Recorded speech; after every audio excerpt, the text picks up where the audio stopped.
ಸುಮ್ಮನೆ ಏಕಾಏಕಿ ಹೋಗಿ ಸ್ಟ್ರೈಕ್ ಮಾಡಿ ನಾವು ಸ್ಟ್ರೈಕ್ ಯಾವ್ದ್ರ ವಿರುದ್ಧವಾಗಿ ಸ್ಟ್ರೈಕ್ ಮಾಡ್ತಾರೆ? ನೀಚ ಸರ್ಕಾರ ಅಂತ ಹೇಳ್ತಾರೆ.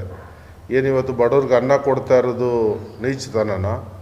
ಇಂಥ ಬರಗಾಲದಲ್ಲಿ ಕುಟುಂಬಕ್ಕೆ ತಿಂಗಳಿಗೆ ಸರಾಸರಿ ಒಂದು 4-5 ಸಾವಿರ ರೂಪಾಯಿ 5-6 ಸಾವಿರ ರೂಪಾಯಿವರೆಗೂ ಸರ್ಕಾರದಿಂದ ಇವತ್ತು ಸವಲತ್ತು ಕಾಂಗ್ರೆಸ್ ಸರ್ಕಾರ ಕೊಡ್ತಾ ಇದೆ. ಇದು ನೀಚತನನ?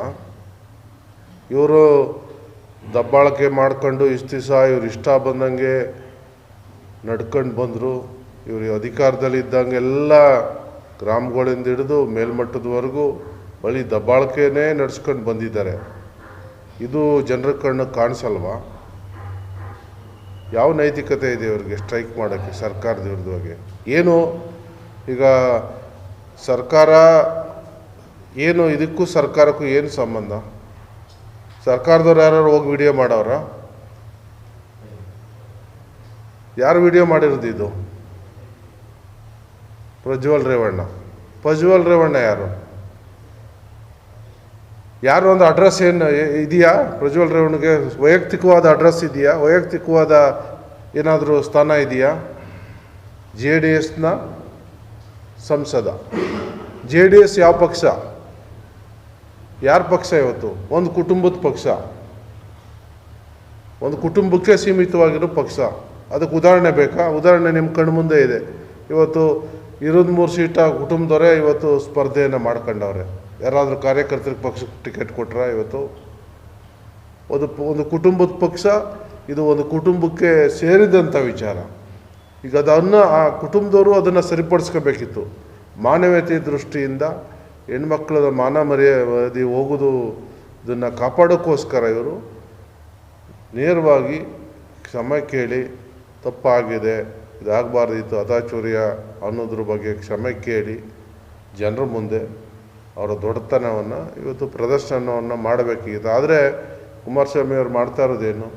ಇಲ್ಲಿ ಕಾರ್ಯಕರ್ತರನ್ನ ಎತ್ಕಟ್ಬಿಟ್ಟು ಹೋಗಿ ನೀವು ಸ್ಟ್ರೈಕ್ ಮಾಡಿ ಅಂತ ಹೇಳೋದು, ಅಲ್ಲಿ ಉಪಮುಖ್ಯಮಂತ್ರಿಗಳ ಬಗ್ಗೆ ಇಲ್ಲ ಸಲ್ಲದ ಅಪಪ್ರಚಾರವನ್ನು ಮಾಡೋದು, ಬರೀ ಜೀವನದುದ್ದಕ್ಕೂ ಬ್ಲಾಕ್ ಮೇಲೂ ಅಪಪ್ರಚಾರನೇ ಇವರು ಮಾಡ್ಕೊ ಬಂದಿರುವಂಥದ್ದು ಎಲ್ಲ ಇಡೀ ಜಗತ್ತೇ ಗಮನಿಸ್ತಾ ಇದೆ.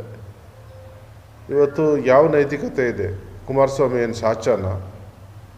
ಒಬ್ಬ ಮುಖ್ಯಮಂತ್ರಿ ಆದವರು ಒಬ್ಬ ಏನು ಮಗಳ ವಯಸ್ಸಿನ ಹೆಣ್ಮಗಳನ್ನ ಪುಸ್ಲಾಯಿಸಿ ಇವತ್ತು ಮಗು ಹುಟ್ಟಿಸಿ ರೋಡಲ್ಲಿ ಬಿಟ್ಬಿಟ್ಟು ಇರೋದು ಏನು ಸತ್ಯ ಯಾರಿಗೂ ಏನು ಕಾಣಿಸ್ತಾ ಇಲ್ವಾ? ಇದಕ್ಕಿಂತ ನೀಚರು ಇನ್ಯಾರು ಈ ಜಗತ್ತಲ್ಲಿ ಇದ್ದಾರಾ? ನೀಚರು ಅಂತ ಹೇಳ್ತಾರಲ್ಲ ಸರ್ಕಾರದ ಬಗ್ಗೆ, ಕುಮಾರಸ್ವಾಮಿಗಿನ್ನ ನೀಚರು ಯಾರು ಇದ್ದಾರಾ? ಇಂಥ ಕೆಲಸ ಯಾರಾದರೂ ಮಾಡ್ತಾರಾ? ಯಾರೋ ಅವಿವೇಕಿಗಳು ಮಾಡೋದನ್ನು ನಾವು ಗಮನಿಸಿದ್ದೀವಿ. ಹಳ್ಳಿಗಳಲ್ಲಿ ಇನ್ನೆಲ್ಲೋ ಹುಡುಗರು ತಿಳುವಳಿಕೆ ಇಲ್ಲದಿರೋ ಯುವಕರು ಮಾಡೋವಂಥದ್ದನ್ನು ಗಮನಿಸಿದ್ದೀವಿ. ಮುಖ್ಯಮಂತ್ರಿ ಅಂತ ಜವಾಬ್ದಾರಿ ಸ್ಥಾನದಲ್ಲಿದ್ದವರು ಇಂಥ ನೀಚ ಕೆಲಸ ಮಾಡ್ತಾರಾ? ಇವರು ಈ ದೇಶಕ್ಕೆ, ಈ ರಾಜ್ಯಕ್ಕೆ, ಈ ನಾಡಿಗೆ ಯಾವ ನ್ಯಾಯ ಕೊಡ್ತಾರೆ? ಇವರು ಯಾವ ನೈತಿಕತೆ ಇದೆ ಇವರು ಬೇರೆಯವ್ರ ಬಗ್ಗೆ ಮಾತಾಡೋಕ್ಕೆ? ಇಡೀ ಜೀವನದುದ್ದಕ್ಕೂ ಇವರು ಬೇರೆಯವ್ರನ್ನ ಟಾರ್ಗೆಟ್ ಮಾಡೋದು, ಬೇರೆಯವ್ರ ಬಗ್ಗೆ ಅಪಪ್ರಚಾರಗಳು ಮಾಡೋದು, ಇದರಲ್ಲೇ ಇದೇ ಇವ್ರದ್ದು ಒಂದು ದೊಡ್ಡ ಸಾಧನೆ. ಇವ್ರದ್ದು ಏನಾದ್ರು ಸಾಧನೆ ಇದ್ದರೆ ಬೇರೆಯವ್ರ ಕಾಲು ಎಳೆದಿರೋದು, ಬೇರೆಯವ್ರನ್ನ ಒಕ್ಕಲಿಗ ನಾಯಕತ್ವವನ್ನು ಮುಳುಗಿಸಿರೋದು, ಇದು ಬಿಟ್ಟರೆ ಇವ್ರ ಸಾಧನೆ ಏನಿದೆ ಬೇರೆ ಹೇಳಿ? ಸ್ಟ್ರೈಕ್ ಮಾಡೋದು, ಮುಷ್ಕರ ಮಾಡೋದು, ಇನ್ನೊಂದು ಯಾವಾಗ ಯಾರಿಗಾದರೂ ಅನ್ಯಾಯ ಆದಾಗ, ಯಾರಿಗಾದರೂ ತೊಂದರೆ ಆದಾಗ ಮಾಡುವಂಥದ್ದು. ಇವ್ರು ಏನು ಸಾಧನೆ ಮಾಡಿದ್ದಾರೆ ಅಂತ ಇವತ್ತು ಯಾವ ಪುರುಷಾರ್ಥಕ್ಕೆ ಇವತ್ತು ಇವ್ರ ಸ್ಟ್ರೈಕು? ಇವ್ರ ಮನೆ ಹೆಣ್ಮಕ್ಳು ಮರ್ಯಾದಿನೋ ರೋಡಲ್ಲಿ ಹರಾಜಾಗಿದ್ರು ಇವರು ಇವತ್ತು ಸ್ಟ್ರೈಕ್ ಮಾಡೋಕ್ಕೆ ಹೋಗ್ತಿದ್ರಾ? ಏನು ಮಾಡ್ತಿದ್ರು?